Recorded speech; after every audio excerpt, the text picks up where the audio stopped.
Kita mulai nggih. Assalamualaikum warahmatullahi wabarakatuh. Bismillahirrahmanirrahim. Alhamdulillahirabbil alamin. Wa bihi nasta'inu ala umurid dunya waddin. Wassalatu wassalamu ala asyrafil anbiya'i wal mursalin. Sayyidina wa habibina wa syafi'ina wa qurrati a'yunina wa maulana Muhammadin wa ala alihi wa ashabihi wa dzurriyyatihi ajma'in, amma ba'd.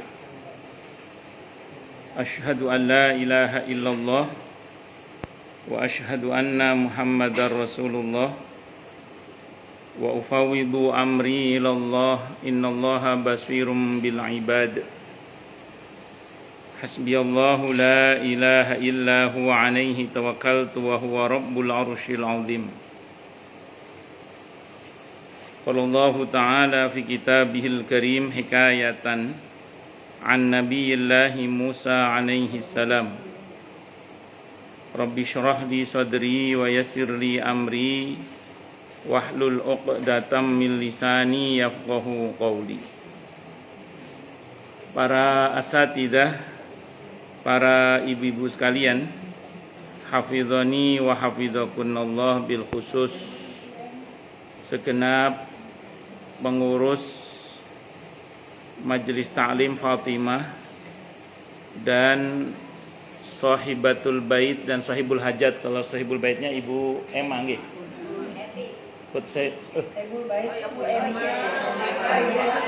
Oh, sahibul baitnya, sahibul hajatnya Bu Emma, Bu Ipung, Bu Eti. Oh, nggih. Ya, semoga beliau semuanya beserta keluarga besarnya dan kita semua dan keluarga besar kita juga, semoga semuanya saja selalu dalam naungan rahmat, barokah, perlindungan serta bimbingan Allah Subhanahu wa taala. Amin, Allahumma amin, insyaallah. Dan semoga segenap hajat baik kita segera Allah ijabah dengan mudah, dengan mulia, dengan bahagia, dengan tanpa susah payah. Amin, Allahumma amin, insyaallah. Pertama-tama tentu mari kita haturkan puja dan puji syukur kita ke hadirat Allah Subhanahu wa taala dengan berucap alhamdulillahi rabbil alamin. Mudah-mudahan dengan hamdalah ini nikmat dari Allah untuk kita ditambah. Karena Allah telah berjanji dalam Al-Qur'an di surah Ibrahim ayat 7, A'udzubillahi samii'il 'aliim minasyaitonir rajim. Wa ita'adzana rabbukum la in syakartum la azidannakum wa la in kafartum inna 'adzabi lasyadid. Jadi kalau kita bersyukur, sungguh nikmat dari Allah untuk kita ditambah. Dan kalau kita kufur, kita diingatkan oleh Allah akan siksa yang sangat pedih. Ini janji Allah, dan janji Allah dalam Al-Quran itu la raiba fih, tidak ada keraguan di dalamnya. Di antara penjelasan la raiba fih adalah siapapun yang mengamalkan isi Al-Quran dengan keimanan dan keyakinan, maka Allah akan tunjukkan kebenaran Al-Quran itu kepadanya hingga tiada lagi keraguan dalam hatinya. Salawat dan salam semoga tercurah limpahkan untuk junjungan kita Nabi besar Muhammad sallallahu alaihi wasallam. Semoga kita semua diakui sebagai umat beliau. Amin, Allahumma amin, insyaallah. Tentu saya wasiatkan terutama untuk diri saya sendiri dan panjenengan semua, agar kita semua terus berusaha meningkatkan ketakwaan kita kepada Allah Subhanahu wa taala. Karena dengan takwa itulah kita bisa memperoleh derajat yang sangat tinggi dengan sesungguhnya di sisi Allah Subhanahu wa taala. Hal ini didasarkan kepada firman Allah Subhanahu wa taala dalam Al-Qur'an di surah Al-Hujurat ayat 13. A'udzubillahi samii'il 'aliim minasyaitonir rajim. Ya ayyuhan nasu inna khalaqnakum min dzakari wa untha waj'alnakum syu'uban wa qabaila lita'arafu Inna akramakum indallahi atqakum al-ayah. Wahai manusia, sesungguhnya kami telah menciptakan kalian dari seorang laki-laki dan seorang perempuan, berkembang menjadi bersuku-suku dan berbangsa-bangsa agar kalian saling mengenal. Sesungguhnya yang paling mulia di antara kalian di sisi Allah adalah yang paling bertakwa. Allah juga berjanji akan memberikan bonus bagi siapapun yang sungguh-sungguh bertakwa kepada Allah, berupa solusi atau jalan keluar dari setiap masalah yang dia hadapi, dan Allah juga berjanji akan memberinya rizki dari arah yang dia tidak duga sebelumnya. Hal ini didasarkan kepada firman Allah Subhanahu wa taala dalam Al-Qur'an di surah At-Talaq ayat 2 dan 3. A'udzubillahi samii'il 'aliim minasyaitonir rajim. Wa may yattaqillaha yaj'al lahu makhraja wa yarzuqhu min haitsu la yahtasib. Dan barang siapa orang yang bertakwa kepada Allah, maka Allah akan berikan dia jalan keluar dan rezeki yang tak terduga. Di tempatnya Allah berfirman, wa may yattaqillaha yaj'al lahu min amrihi yusra. Siapa yang bertakwa kepada Allah, maka Allah akan jadikan urusannya mudah. Semoga kita semua minal muttaqin, bahkan lil muttaqina imama. Amin Allahumma amin insyaallah. Saya baru lihat apa saya yang lupa? Baru napa punten? Oh betul. Oh nggih. Kok baru lihat saya? Atau mungkin saya pernah lihat tapi saya lupa. Nggih. Asma ibu sinten? Nama ibu? Rini nggih. Din.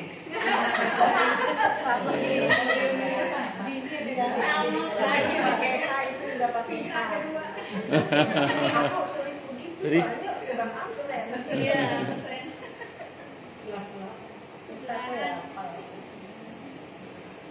sebenarnya nak mau nanya ibu juga ini. Iya nggih. Lama kalau jenengan nggih. Cuman lama gak kelihatan. Nggih. Di mana? Oh iya. Nggih.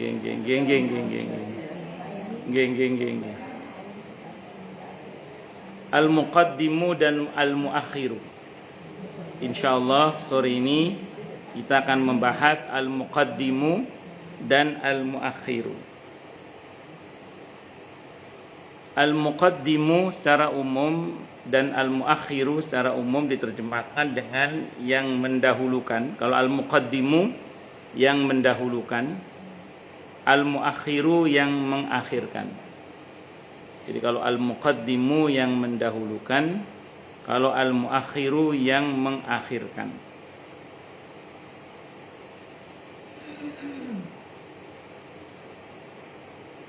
Al-muqaddimu ini terambil dari akar kata qaddama, di mana setiap kata yang terdiri dari huruf qaf, dal dan mim memiliki makna berkisar pada kedahuluan, keberadaan di depan, itu secara bahasa. Seperti kata qadimun adalah yang berada pada waktu yang lebih dulu. Wajah juga disebut dengan maqadim, karena wajah terdepan dalam mengenal seseorang. Jadi al-muqaddimu berarti dari kata qadama yang artinya pokoknya untuk sesuatu yang didahulukan atau yang di depan gitu aja. Makanya nanti Allah sebagai al-muqaddim, Allah yang maha mendahulukan. Ya muqaddim pendahuluan betul. Ada hal-hal yang Allah lebih dulukan dibandingkan dengan yang lain. Contoh. Yang wajib itu lebih didahulukan daripada yang sunnah. Misalnya itu ketentuan dalam, Masya Allah, datang.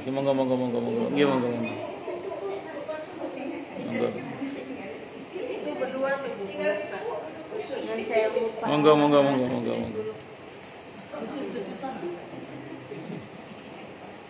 Jadi saya ulang nggih. Yang wajib itu lebih didahulukan daripada yang sunnah misalnya. Maka dalam hal ini, dalam kondisi secara umum ya, itu kalau ada yang wajib dan yang sunnah, yang wajib lebih didahulukan daripada yang sunnah.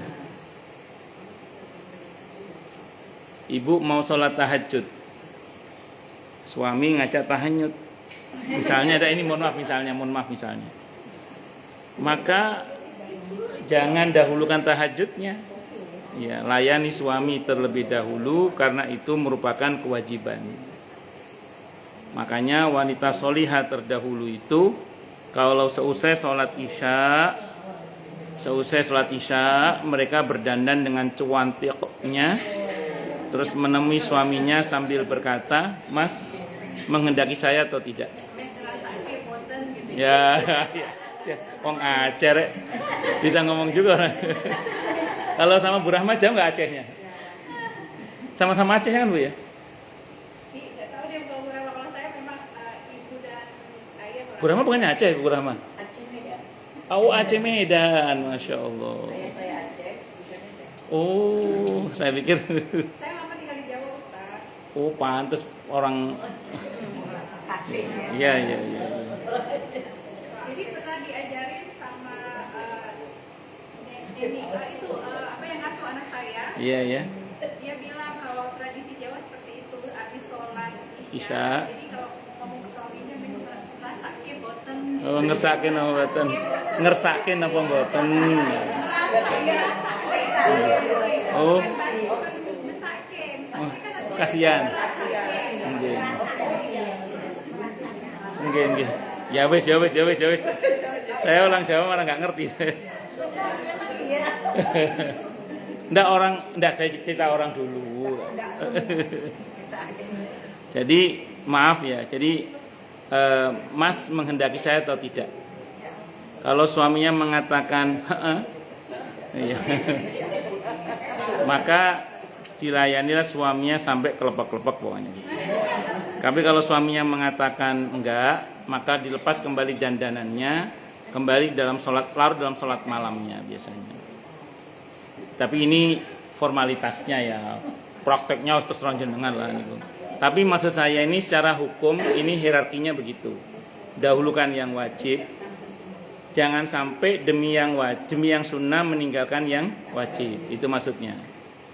Nah, contoh yang lain gini misalnya, ada orang sibuk bantu sana, bantu sini, nyumbang sana, nyumbang sini. Itu bagus, itu utama. Tapi kepada orang tua dan mertua, itu jauh lebih utama.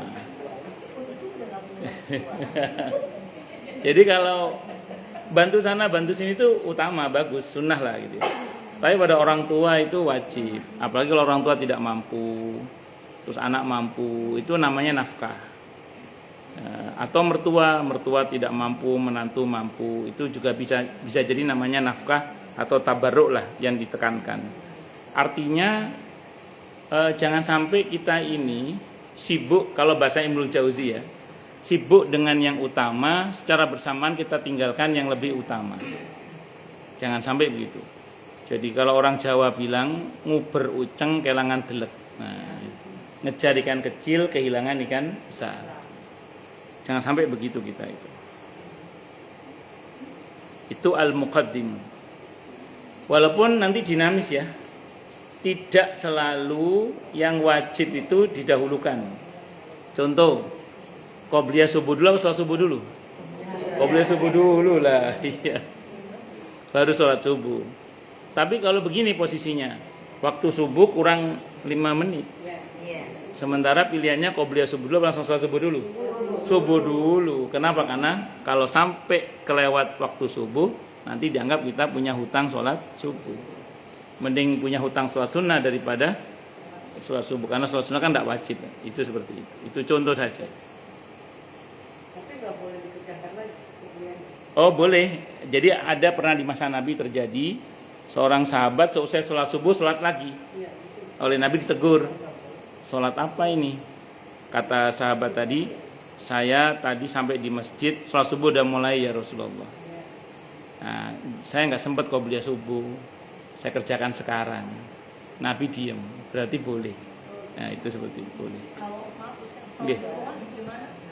Kalau di rumah, ya.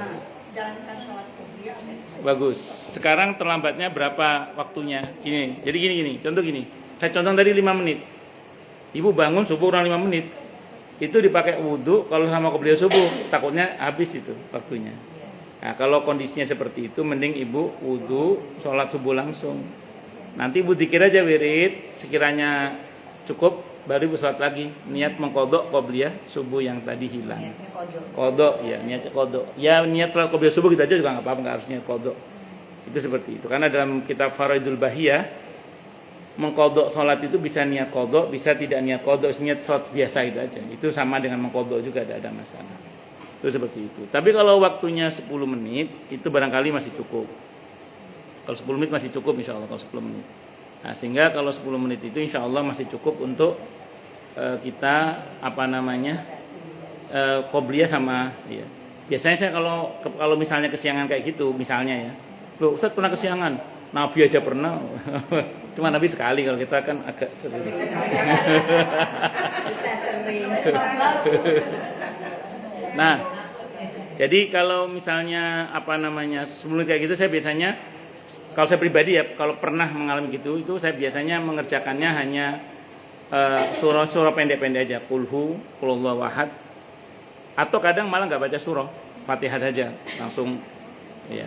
Karena ada riwayat Nabi itu dalam kondisi yang mempercepat sholat sunnah qobliyah subuh, itu ada riwayat yang menyebutkan Nabi itu hanya Fatihah saja. Kalau yang dipercepat ya, yang dipercepat itu. Tapi tetap tumaninah ya, tetap tumaninah. Tumaninahnya paling nggak sekedar bacaan subhanallah. Nah, jadi baca yang pokok-pokok aja. Kalau sekiranya mepet waktunya. Tapi kalau nggak mepet waktunya, tentu ya kita seperti biasa, seleluasa mungkin. Itu begitu. Nah, bahkan ada masa di mana kemudian tadi kan dinamis ya. Kadang ada masa di mana yang sunnah didahulukan daripada yang wajib. Walaupun secara umum teorinya yang wajib dulu baru yang sunnah. Nah, namun ada kondisi-kondisi tertentu bisa jadi karena terkait dengan hal yang sifatnya darurat misalnya, maka kita dahulukan yang darurat daripada yang misalnya wajib. Contoh gini misalnya, saudara butuh bantuan, nah, terus tetangga butuh bantuan misalnya, sama-sama butuh bantuan. Itu kan kalau kita pakai urutan hukumnya itu kerabat lebih utama daripada tetangga kan, kerabat. Kalau kita pakai urutan kan, kalau kita baca surah An-Nisa ayat 36 kan karib kerabat, baru nanti tetangga dekat, tetangga jauh. Jadi kepada kerabat itu lebih utama. Tapi ini kerabat nggak terlalu butuh ini, dia masih bisa ditunda lah. Nah sementara ini tetangga darurat, ini istrinya mau melahirkan, ini butuh duit segera ini, sementara kita mampu. Akhirnya kita dulukan tetangga deh. Kenapa? Karena yang tetangga ini mendesak soalnya. Nah, sementara yang saudara ini kalaupun butuh nggak terlalu butuh lah, misalnya gitu. Nah, jadi makanya gini, dalam konteks muamalah itu dinamis, nggak saklek gitu loh, nggak saklek. Kayak gini deh, saya kalau ceramah nikah kan sering, terutama kalau anak laki-laki ya, saya sering bilang seorang anak laki-laki kepada ibunya tetap lebih wajib daripada kepada istrinya, saya bilang gitu.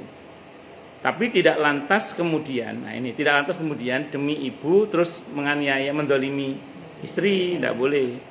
Lebih nggak boleh lagi demi istri durhaka pada ibu, itu lebih nggak boleh lagi. Jadi dinamis saja. Jadi itu pun nanti pengertiannya dalam prakteknya itu tidak berarti terus gini, karena lebih utama ibu daripada istri, terus ibu 3 juta, istri 300.000, nggak gitu. Itu tetap ma'rufnya aja. Jadi kalau ibu kan mungkin 300.000, istri 3 juta. Ini contoh aja ya, 300.000 US dollar, yang satu 3 juta US dollar. Contoh. Nah, maksud saya gini Bu, kenapa ibu kok cuma 300? Katanya lebih utama. Loh, ibu udah ada keperluan apa-apa nggak? Ibu segitu cukup, misalnya aja ya. Terus sementara istri kan untuk anak, listrik, apa macam-macam, keperluannya banyak lah. Sehingga kalau kemudian istri lebih banyak itu wajar gitu. Itu ndak, ini contoh misalnya aja.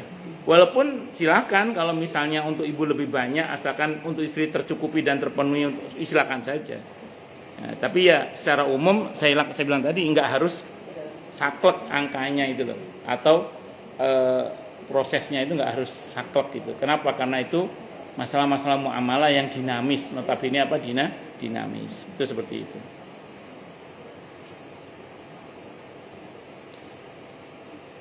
Nah, secara umum juga ini masya Allah baiknya Allah ya. Kalau kita bicara Allah sebagai Tuhan kita, maka sepatutnya kita menomorsatukan Allah. Jangan pernah menomorduakan Allah. Ada duit, waktunya zakat. Pertanyaannya, senang-senang dulu apa zakat dulu? Zakat dulu. Berarti mengedepankan Allah namanya. As-salatu khairum minan naum. Bangun sholat apa lanjut tidur? Kalau bangun sholat berarti menomorsatukan Allah, menomorduakan nafsu tidur. Tapi kalau milih, ya lanjut tidur aja dulu sebentar. Berarti menomorsatukan tidur, menomorduakan Allah. Nah, ini contoh aja. Nah, berarti kalau begitu, berarti kita telah menomorduakan Allah. Itu nggak bagus itu.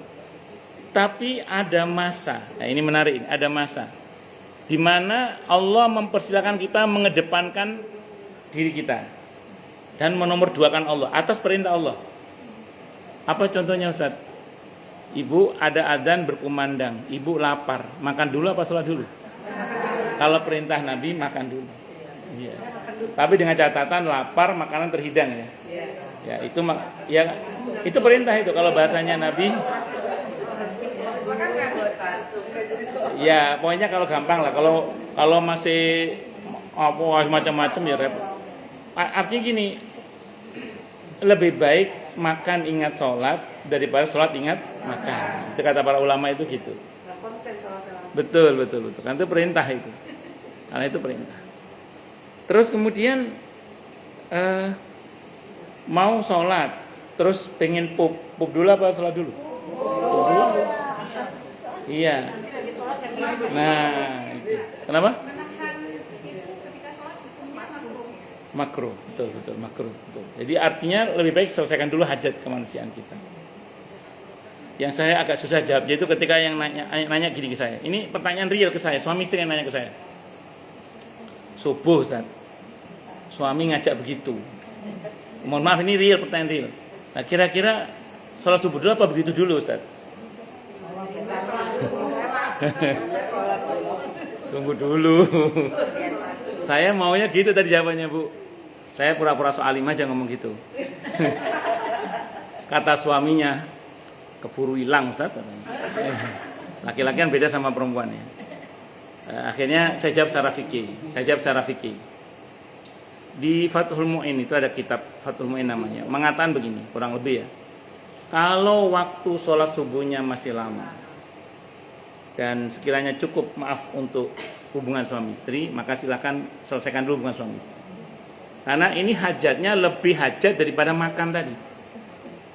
Hajat itu lebih hajat daripada apa? Makan. Walau Ustaz jenengan ibu suami cece. Makanya beda itu, makanya tadi satu. Tapi kalau maaf waktunya mepet, subuh sudah mau habis. Maaf kalau dibuat begitu habis waktunya nggak cukup, maka wajib sholat dulu. Sembuh apa carane sholat dhisik kok. Itu seperti itu. Paham kan setinggi? Nah, ini mohon maaf saya sampaikan karena ini real pernah ada pertanyaan begitu. Oh, kami sudah ya bukan ibu, nanti anak-anaknya barangkali perlu difatwai kan, perlu nasihat kan barangkali seperti itu. Oh, lanjut nggih, lanjut. Itu al-muqaddimu dan al-muakhiru. Kalau al-muakhiru itu terambil dari kata akhara, yang terdiri dari huruf alif, kha dan ra. Akhara maknanya berkisar pada menempatkan di belakang. Jadi dinomor sekiankan lah, dinomor sekiankan. Jadi ada hal-hal gini. Kalau di fikih itu ada istilah fikih aulawiyat, fikih prioritas. Kalau yang terkenal yang nulis itu Syekh Yusuf Qaradawi rahimahullah, itu nulis fikih namanya fikih prioritas. Jadi ada yang memang didahulukan dan ada yang memang diakhirkan. Ada yang dinomor utamakan, ada yang dinomor sekiankan, itu ada. Di antara ayat yang dipakai oleh para ulama ketika membahas fikih aulawiyat, itu di antaranya itu, Bu. Di surah An-Nisa ayat 36 itu. An-Nisa ayat 36. Dikatakan wa'budullaha wa la tusyriku bihi syai'a wa bil walidaini ihsana wa bidil qurba wal yatama wal masakini wal jari dil qurba wal jaril junub wasahibi bil jambi wabni sabili wa ma malakat aymanukum innallaha la yuhibbu man kana mukhtalan fakhura. Beribadalah kepada Allah dan jangan menyekutukannya dengan sesuatu pun. Setelah itu Allah bicara tentang sesama. Sesama yang pertama Allah sebut adalah wabil walidaini ihsan. Jadi wajib yang pertama setelah hak Allah adalah hak kedua orang tua, wabil walidaini ihsan. Termasuk orang tua adalah mertua. Saya ulang, termasuk orang tua adalah mertua. Kalau untuk mertua, yang paling mudah dalam berbakti pada mertua adalah berikan keleluasaan pada pasangan kita untuk berbakti pada orang tuanya. Itu cara yang paling mudah.